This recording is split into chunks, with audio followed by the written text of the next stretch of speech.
I was getting a haircut when the barber asked if I came here alone. The scissors stopped mid-cut, and Marcus held them suspended near my ear, his reflection in the mirror staring at me with an intensity that made my scalp prickle. The question hung in the air between us like smoke, seemingly innocent but weighted with something I couldn't identify. "Did you come here alone today?" He asked it casually, but his eyes were locked on mine in the mirror with an expression that felt like a warning. I'd walked into Precision Cuts 15 minutes earlier, desperate for a trim before my sister's wedding tomorrow. My regular barber booked solid, and this place the only shop with availability on a Saturday afternoon. "Yeah, just me," I answered, trying to keep my voice light, despite the sudden tension knotting my shoulders. Marcus nodded slowly and resumed cutting, but his movements had changed. Where before he'd been efficient and professional, now every snip felt deliberate, measured, like he was buying time. The barbershop was empty except for us, the other 2 chairs vacant and the waiting area deserted. A bell above the door would announce anyone entering, and I found myself hyper-aware of that potential sound. The fluorescent lights hummed overhead and classic rock played softly from speakers I couldn't see, normalcy wrapping around something that felt increasingly abnormal. Marcus was maybe 50, with graying hair and forearms covered in faded tattoos that suggested a past more interesting than cutting hair in a strip mall. He'd been friendly when I'd first sat down, asking about my day and making standard small talk about the weather and weekend plans. But that question, "Did you come here alone?" had shifted everything. Now he worked in near silence, occasionally glancing toward the front windows like he was expecting someone or checking if anyone was watching. I told myself I was being paranoid, that it was just a question, but my instincts screamed that something was wrong. My phone buzzed in my pocket and Marcus's eyes flicked to it immediately. "You can check that if you need to," he said, but something in his tone suggested I shouldn't. I ignored the buzz and kept my hands visible on the armrests, suddenly aware of how vulnerable I was sitting in this chair, with a sharp object near my head and a stranger behind me. Marcus caught my eyes in the mirror again, and this time, he held the gaze for 3 full seconds before speaking. "How long have you lived in the area?" The question felt like a test, like my answer would determine something important. "About 6 years," I said truthfully. "Moved here for work, stayed for the cost of living." Marcus nodded and made a small sound of acknowledgement, then asked what I did for work. "I'm an accountant," I told him, wondering why any of this mattered for a haircut. "Corporate taxes, mostly." Marcus's reflection smiled, but it didn't reach his eyes. "That's good. Stable work. You married?" The personal questions were escalating and I felt my heart rate increase. "No, I'm single. My sister's getting married tomorrow, that's why I needed the haircut." Marcus stopped cutting again, and this time he set the scissors down on the counter. He moved around to face me directly instead of working through the mirror, his body language deliberate and careful. "Listen, I need you to stay calm and keep your voice normal, but I'm going to tell you something important." My mouth went dry and I nodded, not trusting my voice. "There's a man who's been watching this shop for the last 10 minutes. He's parked across the street in a gray sedan, and he's been on his phone since you walked in here." Marcus spoke quietly but clearly, his eyes never leaving mine. "I don't think you came here by chance. I think someone sent you here specifically." The words made no sense, and I started to turn toward the window, but Marcus put a hand on my shoulder. "Don't look. Act natural. I'm going to keep cutting your hair, and you're going to sit still and listen to what I tell you." My chest tightened with fear that was rapidly replacing confusion. Marcus picked up the scissors again and resumed cutting. But now I understood he was creating a performance for whoever was watching. About 3 weeks ago, a young man came in here for a haircut, mid-20s, nervous, kept checking his phone, asked for a specific style, very particular about how he wanted it done. Marcus trimmed around my ears while he talked, his voice low and steady. Halfway through the cut, the kid's phone rang. He answered it, and I could hear yelling on the other end, a man's voice telling him he was being stupid, that he needed to come outside right now. The kid looked terrified and hung up. That's when he asked me the same question I just asked you. Did I come here alone? I told him yes, and he started crying, said he'd made a terrible mistake and didn't know how to get out of it. Marcus paused and met my eyes in the mirror again. 2 days later, his body was found in a parking garage downtown. Gunshot wound to the head, made to look like suicide. My blood turned to ice, and I gripped the armrests hard enough to hurt. "Why are you telling me this?" Marcus continued cutting, his hands steady despite the gravity of what he was saying. "Because when you walked in today, you had the same look that kid had.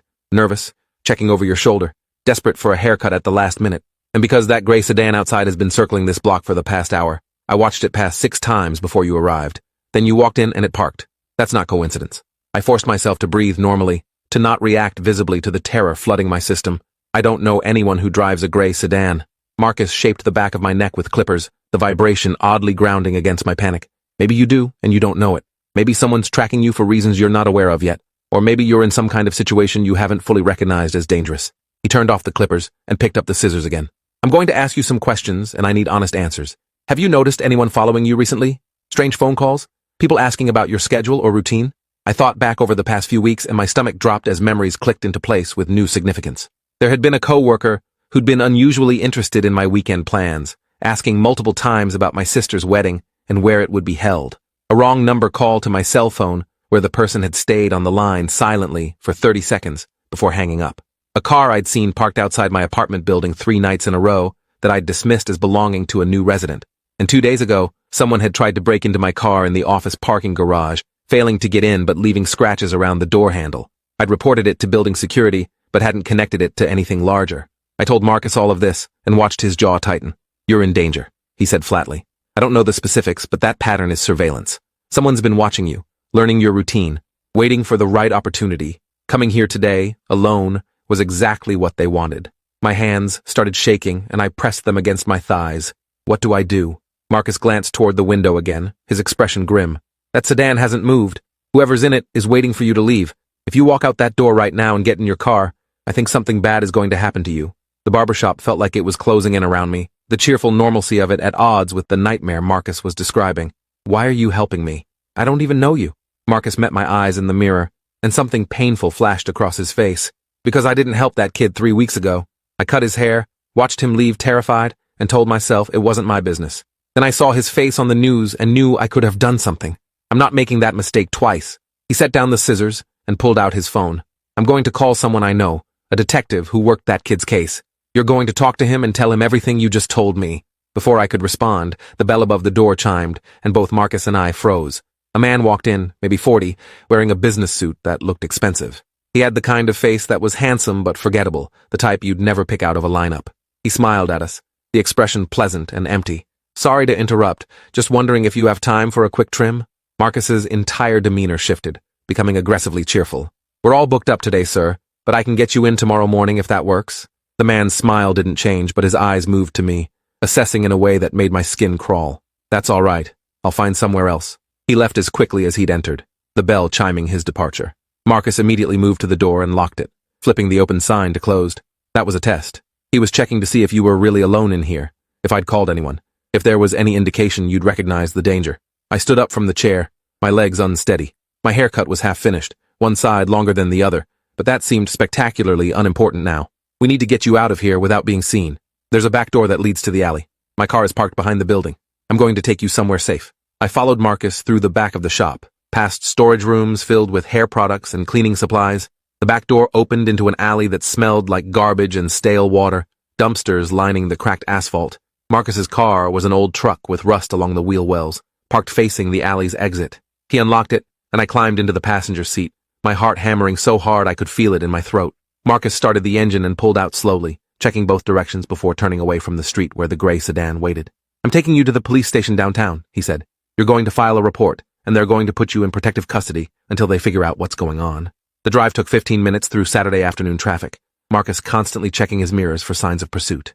I called my sister from his phone, my own cell suddenly feeling like a tracking device I couldn't trust. I told her I'd had a car problem and would explain later that I might miss the rehearsal dinner tonight but would be at the wedding tomorrow no matter what. She was confused and irritated, but agreed to cover for me with our parents. I hung up and stared out the window at normal people doing normal weekend activities, grocery shopping and walking dogs and washing cars, all of them unaware that someone was trying to hurt me for reasons I couldn't begin to understand. The police station was a concrete fortress of bureaucracy and fluorescent lighting. Marcus walked in with me and asked immediately for Detective Lawrence Campos, the investigator who'd worked the case of the dead kid from 3 weeks ago. We waited in the hard plastic chairs for 20 minutes before Campos appeared, a heavy-set man in his 50s with tired eyes and coffee stains on his shirt. Marcus explained the situation, while I sat there feeling like I was watching a movie about someone else's life. Campos listened without interrupting, his expression growing darker as Marcus described the gray sedan and the man who'd entered the barbershop. Campos asked to speak with me privately and led me to an interview room that smelled like industrial cleaner and desperation. He had me go through everything in detail, the coworkers' questions, the silent phone call, the car parked outside my building, the attempted break-in. He wrote it all down in a notebook with handwriting so messy I couldn't read it from across the table. When I finished, he asked a question that made my blood freeze. "Do you know a man named Theo Kensington?" The name was familiar, but I couldn't immediately place it. Campos pulled out a photo and slid it across the table. "This is Theo Kensington. Does he look familiar?" The photo showed a young man, maybe 26, with dark hair and a nervous smile. He was the kid Marcus had mentioned, the one who'd been found dead in the parking garage. I stared at the photo, and suddenly, the memory clicked into place with horrifying clarity. I'd met him 6 months ago at a work conference in Austin. We'd talked for maybe 10 minutes in the hotel bar, a forgettable conversation about industry trends and which sessions were worth attending. I'd given him my business card because he'd mentioned needing an accountant for his startup. But he'd never called, and I'd forgotten about him completely until this moment. Campos watched my face and nodded. "You remember him now?" I told Campos about the conference and the brief conversation, my voice shaking with the implications. "Theo Kensington was killed because he was helping the FBI investigate a financial fraud scheme," Campos said. "He'd been working at a tech startup that was actually a front for money laundering. When he figured it out, he came to us with evidence. We put him in witness protection, but someone found him anyway. The parking garage shooting was made to look like suicide, but we know it was murder." Campos leaned forward, his expression grave. "The people running that operation are extremely dangerous and extremely well-connected. They have resources most criminals don't. If they think Theo gave you information or told you something important, they'll come after you to eliminate that risk." "But I don't know anything," I protested. "We barely spoke. I don't even remember what we talked about specifically." Campos pulled out another photo, this one showing multiple men in what looked like surveillance footage. "Do you recognize anyone in this photo?" I studied the faces, and my stomach dropped. The man who'd walked into the barbershop today was in the photo, standing with 3 other men outside a building I didn't recognize. "That's him," I pointed. "He came into the shop while I was there." Campos's expression turned grim. "That's Vincent Fletcher. He's an enforcer for the organization, specializes in making problems disappear quietly." The reality of how close I'd come to dying in that barbershop hit me like physical force. If Marcus hadn't asked that question, hadn't recognized the pattern, I would have walked out to my car, and Fletcher would have been waiting. The gray sedan, the surveillance, all of it had been leading to that moment. Campos explained that they'd been trying to build a case against the organization for 2 years, but witnesses kept disappearing or refusing to testify. Theo had been their best chance at prosecution, and his death had set the investigation back significantly. Now Fletcher had apparently decided I was another loose end that needed cutting, even though I had no actual information to threaten them with. Campos made some calls, and within an hour, I was being transferred to a safe house in a suburb I'd never heard of. 2 federal agents drove me there in an unmarked car, both of them armed and silent. The safe house was a bland ranch-style home that could have belonged to anyone, furnished with generic furniture and stocked with frozen meals. The agents explained I'd be staying here until they determined the extent of the threat and whether protective custody was necessary long-term. They gave me a prepaid phone with only emergency numbers programmed in and told me not to contact anyone from my previous life without clearing it through them first. I spent the first night in the safe house unable to sleep, lying on an uncomfortable bed in a strange room and trying to process how my life had imploded in a single afternoon. I'd gone to get a haircut and ended up a target for a criminal organization because I'd once had a 10-minute conversation with someone who'd later become a whistleblower. The randomness of it was almost worse than if I'd done something to deserve it. I was collateral damage in someone else's criminal enterprise. My life upended because I'd been polite to a stranger at a conference. The next morning, Sunday, was my sister's wedding day. I called her from the prepaid phone and tried to explain why I wouldn't be there without revealing the full horror of what was happening. I told her I'd witnessed something dangerous and had to stay hidden for my own safety, that I loved her and was devastated to miss her day. She cried, and I cried, and our parents got on the phone demanding to know what kind of trouble I'd gotten into. I couldn't explain in ways they'd understand that I hadn't gotten into anything, that trouble had found me through the most mundane of coincidences. Agent Tran, one of my handlers, knocked on my bedroom door mid-morning and told me Detective Campos was on his way to the safe house with an update. I dressed quickly and met them in the living room, where Campos looked even more exhausted than yesterday. "Vincent Fletcher was arrested an hour ago," he said without preamble. "We put surveillance on him after your identification yesterday and caught him meeting with 2 other organization members. They were planning to go to your apartment tonight and wait for you to come home." Campos showed me photos from the surveillance. Fletcher and 2 other men standing beside a vehicle containing weapons and restraints. The images made me physically ill because they represented what would have happened if Marcus hadn't intervened. I'd have gotten my hair cut, gone home to prepare for the wedding, and opened my door to men with guns and duct tape. My absence from my sister's wedding would have been permanent, my family never knowing what had happened to me, my body maybe never being found at all. Campos explained that Fletcher's arrest had been strategic, timed to prevent the attack while not alerting the larger organization that they'd been compromised. They were hoping Fletcher would flip and provide information about his employers in exchange for a reduced sentence. But there was a complication. Fletcher's lawyer had already made clear that his client would only cooperate if given full immunity and entrance into witness protection. The same organization that had killed Theo was too powerful for Fletcher to testify against without complete protection, and the FBI was debating whether the information he could provide was worth that deal. Meanwhile, the organization would know Fletcher had been arrested and would be trying to determine why. If they figured out he'd been caught planning to kill me, they'd know I was still alive and potentially under federal protection. That made me either a valuable target or a non-issue depending on what they thought I knew. Campos explained that I had two options. Option one was to remain in protective custody indefinitely while they built their case, possibly for months or even years, my entire life on hold while federal agents tried to dismantle a criminal enterprise.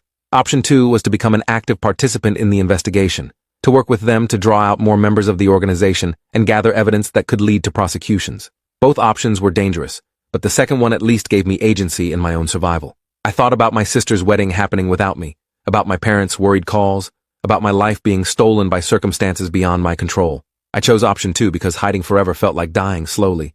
Agent Tran explained the plan carefully, making sure I understood the risks. They wanted me to return to my normal life while wearing a wire and being constantly monitored. The organization would eventually learn I was still alive and would try to assess what I knew.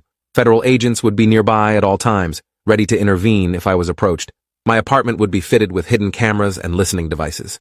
My car would have a tracking device installed. Every phone call, every email, every movement would be documented and analyzed for threats. My life would be normal on the surface, but underneath it would be a carefully orchestrated operation designed to lure criminals into exposing themselves. The preparation took a week. I was trained on how to wear a wire without being detected, how to have conversations that would elicit incriminating responses, how to signal for help if I felt threatened. I practiced scenarios with agents playing the roles of organization members, learning to stay calm under pressure and keep talking even when terrified. They taught me about the organization's structure, showed me photos of known members and associates, briefed me on the extent of their criminal activities. Money laundering was just the beginning. They were involved in fraud, extortion, drug trafficking, and murder for hire.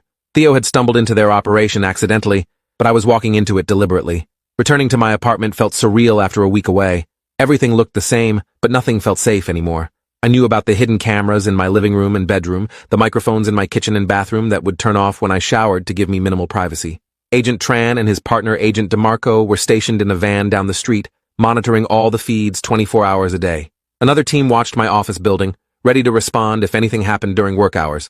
I was never actually alone, but I felt profoundly isolated, cut off from everyone I knew by secrets I couldn't share. My coworker Daniel approached me on my first day back, asking where I'd been and if everything was okay. I gave the cover story the FBI had prepared about a family emergency that had required me to leave town suddenly.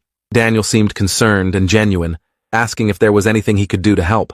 I studied his face, trying to determine if his earlier questions about my sister's wedding had been innocent small talk or calculated surveillance. The FBI had vetted him and found nothing suspicious, but I'd learned that dangerous people often looked completely normal. I thanked him for his concern and returned to my desk, hyper-aware of the wire taped to my ribs and the agents listening to every word. 3 days passed without incident, and I started to wonder if the organization had decided I wasn't worth the risk.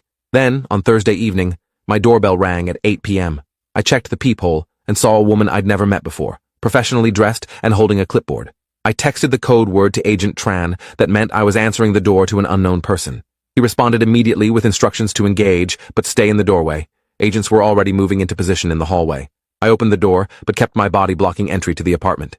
"Can I help you?" The woman smiled and introduced herself as Rebecca from apartment management, doing a survey about resident satisfaction. Her story would have been believable, except I'd lived here 6 years and had never seen her before, and apartment management had never done satisfaction surveys in person. I answered her questions politely while watching her eyes constantly move past me, trying to see into my apartment. She asked if I lived alone, if I worked regular hours, if I traveled frequently. Each question felt like gathering intelligence. When she finally left, Agent Tran called immediately to confirm they'd photographed her and were running facial recognition. The woman was identified within hours as Melissa Ortiz, a known associate of the organization who specialized in reconnaissance. Her presence at my door meant they'd confirmed I was alive and were assessing the situation. The FBI ramped up security, adding more agents to the surveillance team and installing additional security measures on my apartment door. Campos came to brief me in person, his expression grim. "They're testing your defenses, seeing how close they can get. This will escalate. The next contact won't be a woman with a clipboard. It'll be someone more dangerous making a more aggressive approach. We need you to be ready." Ready meant different things to the FBI than it did to me. They wanted me prepared to gather evidence. I wanted to be prepared to survive. Agent Tran gave me a panic button that looked like a regular keychain, told me to keep it with me constantly. Pressing it would bring a response team within 90 seconds. He also gave me basic self-defense training, teaching me vulnerable points to strike if I was grabbed, how to create distance from an attacker, how to run in ways that made me harder to target. The training was practical, but terrifying, because it assumed a scenario where agents couldn't reach me in time, where I'd be fighting for my own survival against people who killed professionally. The next approach came during my lunch break on Friday. I was eating a sandwich in the park near my office building when a man sat down on the bench beside me. He was well-dressed and clean-cut, exactly the type who'd blend into a corporate environment. He didn't speak immediately, just sat eating his own lunch like his presence was coincidental. Then after 5 minutes, he turned to me casually. "You're Andrew Mercer, right? Work at Davidson and Associates?" My hand moved to the panic button on my keychain, but I kept my voice steady. "Yeah. Do I know you?" The man smiled, and it was the most frightening smile I'd ever seen, all teeth and no warmth. "No, but we have a mutual friend. Theo Kensington." My chest tightened with fear, but I forced myself to look confused. "I don't think I know anyone by that name." The man's smile widened. "Really? Because Theo told me he'd given you some important information about 6 months ago. Information about a business opportunity he was concerned about." I shook my head, maintaining the confusion. I meet a lot of people at conferences. If I talked to someone named Theo, I don't remember it, and I definitely didn't receive any information about business opportunities. The man studied me for a long moment, and I could feel him trying to determine if I was lying. Agent Tran's voice came through the nearly invisible earpiece I was wearing. "Stay calm. We're 60 seconds out. Keep him talking." I took a bite of my sandwich, projecting casual confusion rather than terror. The man finally spoke again, his voice friendly, but carrying an undertone of threat. "Here's the thing, Andrew. Theo was involved in something he shouldn't have been, and before he died he mentioned your name. We just want to make sure he didn't burden you with information that might cause you problems. I can be very helpful to people who cooperate with me." I set down my sandwich and faced him directly. "I genuinely don't know what you're talking about. I might have met someone named Theo at a conference. I meet dozens of people at those events, but I didn't receive any information from anyone about anything suspicious or concerning. If your friend was involved in something bad, I'm sorry, but I'm not connected to it in any way." The man's expression hardened slightly. "You're sure about that? Because the people I work with are very thorough. If you're lying to me now, it will be much worse for you later than if you just tell me the truth now." The threat was barely veiled, and I felt my pulse racing. "I'm not lying. I'm an accountant. I go to work. I file taxes. I live a boring life. Whatever you think I know, you're wrong." Agent Tran's voice came through again. 30 seconds. We need him to make a more explicit threat or mention the organization. Push him a little." I forced myself to lean forward slightly, projecting frustration rather than fear. "Look, I don't know who you are or why you think I'm involved in whatever this is about, but you need to leave me alone. I don't have information about anything, and I don't want to be harassed during my lunch break." The man's friendly facade dropped completely. "You should be very careful about who you tell to leave you alone. My colleagues aren't as patient as I am. If Theo told you anything at all, anything about accounts or transactions or people he was concerned about, you need to tell me now. This is your last chance to avoid serious problems." Before I could respond, 3 federal agents appeared from different directions, moving fast and purposeful. The man saw them and stood immediately, hands up in a gesture of innocence. "Is there a problem, officers?" Agent DeMarco flashed his badge and told the man to put his hands behind his head. The man complied, but his eyes never left mine, promising retribution for this interference. They arrested him right there in the park, cuffing him while reading his rights. I sat on the bench shaking, my sandwich forgotten, watching them lead him to an unmarked car. Agent Tran came over and told me I'd done well, that the wire had captured everything including direct threats that could be used as evidence. The man's name was David Cross, a mid-level enforcer for the organization who'd apparently been sent to assess whether I actually had information worth killing me for. His threats had been clear enough to charge him with intimidation and conspiracy, and the FBI was hoping he'd follow Fletcher's lead and flip on his employers rather than face decades in prison. But Cross's arrest meant the organization now knew I was under federal protection. They'd tested my defenses twice, and both times had encountered immediate law enforcement response. That would make them more cautious, but also more determined if they decided I remained a threat. Campos called an emergency meeting at the safe house that evening to discuss next steps.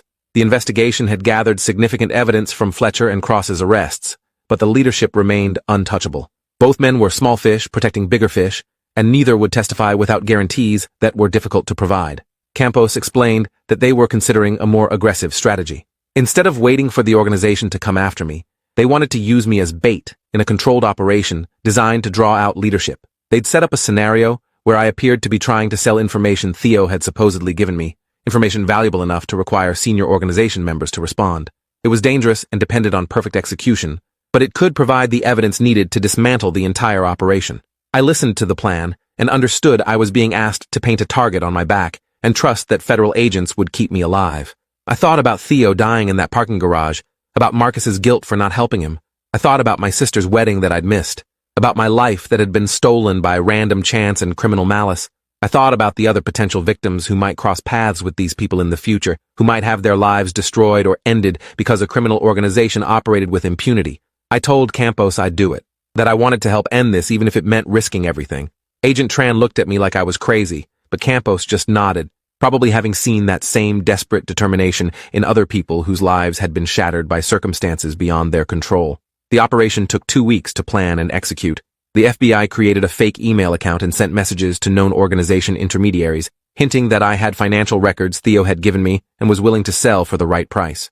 The emails were crafted to seem naive and greedy, the work of someone who didn't understand how dangerous the information was or who they were dealing with. The organization took the bait, responding through encrypted channels and arranging a meeting to see the supposed evidence before committing to any payment. The meeting location was set for a warehouse district downtown, an area the FBI could control and monitor.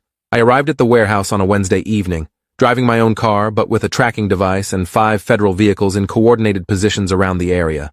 I wore a wire sophisticated enough to capture audio even in high-noise environments and had a panic button sewn into my jacket lining. Agent Tran was in my earpiece, calmly walking me through each step. Inside the warehouse, 3 men were waiting. One I recognized from photos as Gerald Whitmore, a high-ranking member of the organization who rarely appeared in person. His presence meant they were taking the supposed information seriously enough to risk exposing leadership. Whitmore was in his 60s, distinguished and professional-looking, exactly the type who could run criminal enterprises while appearing legitimate. He greeted me cordially and asked to see what I'd brought. I pulled out a folder of documents the FBI had prepared, real-looking but ultimately fake financial records showing money laundering patterns. Whitmore studied them carefully, asking technical questions designed to test whether I understood what I was looking at. I answered using the script the FBI had prepared, playing the role of an accountant who'd stumbled onto corruption and was smart enough to recognize its value, but naive about the consequences of possessing it. Whitmore seemed satisfied and named a price for the documents, a ridiculous amount that no legitimate buyer would offer. I agreed enthusiastically, and he smiled, signaling to his companions. That's when everything went wrong. One of the men moved behind me, and I felt something press against my spine, hard and unmistakable. Whitmore's expression didn't change, but his voice dropped the friendly pretense. You were very clever about setting this up, bringing federal protection, wearing a wire. We knew about all of it. This was never about buying information. This was about demonstrating what happens to people who interfere with our operations. Terror flooded through me as I realized they'd known it was a trap from the beginning and had walked in anyway. Agent Tran's voice screamed in my ear to get down, that teams were moving in, but the man behind me had a firm grip on my jacket. Whitmore continued speaking, his tone conversational despite the gun pressed to my back. Theo Kensington thought he was clever too, thought the FBI could protect him. But we own people in places you'd never expect. We knew about the safe house location, knew about the parking garage plan, knew everything, just like we knew about this meeting tonight. The gun pressed harder, and I heard the safety click off. Then chaos erupted. The warehouse doors crashed open from 3 directions, and federal agents poured in with weapons drawn. The man holding me tried to use me as a shield, but Agent DeMarco was faster, tackling him from the side and sending both of us sprawling to the concrete floor. Gunfire exploded in the enclosed space, deafening and disorienting. I covered my head with my arms and tried to make myself as small as possible while shouting erupted around me. Someone grabbed my jacket and dragged me toward the door. Agent Tran's voice, breathless and urgent, telling me to move, to run, that they had me. Outside the warehouse, more vehicles had arrived and the area was swarmed with federal agents.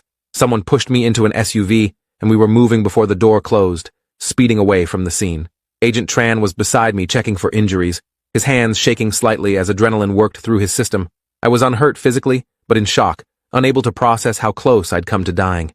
Tran explained that they'd intercepted communications from inside the organization revealing the meeting was an ambush, but they'd decided to proceed anyway to arrest Whitmore and his associates. The gamble had worked, but barely. All 3 men were in custody, and the warehouse was being processed for evidence. The aftermath took months. Whitmore and his associates refused to cooperate, hiring expensive lawyers and dragging out the legal process.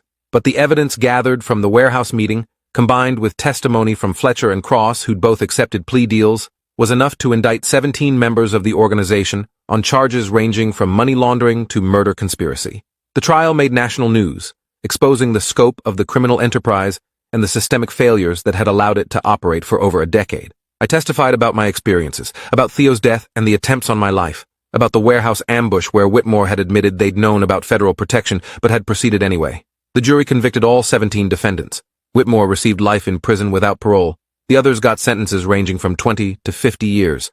The organization was effectively dismantled, its financial networks frozen and assets seized. But the victory felt hollow because Theo was still dead, because I'd spent months of my life in terror, because my sense of safety had been permanently destroyed. I couldn't walk down the street without scanning for threats or return to my apartment without checking every room. The trauma wasn't something that ended with convictions and sentences. I visited Marcus's barbershop 6 months after the trial concluded, needing to see him and thank him properly for saving my life. He was cutting someone's hair when I walked in, but he recognized me immediately despite my vastly different haircut from another barber. When his customer left, we talked for over an hour about everything that had happened, about Theo and the investigation and the trial. Marcus said he'd followed the news coverage closely, had felt some measure of redemption knowing his intervention had led to the organization's destruction.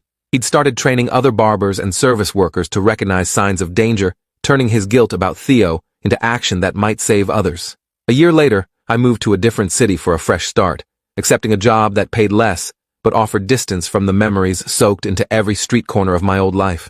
My sister forgave me for missing her wedding after learning the full story, and we grew closer through the shared understanding that life could shatter in an instant without warning. I never walk into businesses alone anymore, without noting exits and assessing everyone present. Never ignore gut feelings about situations that seem slightly wrong.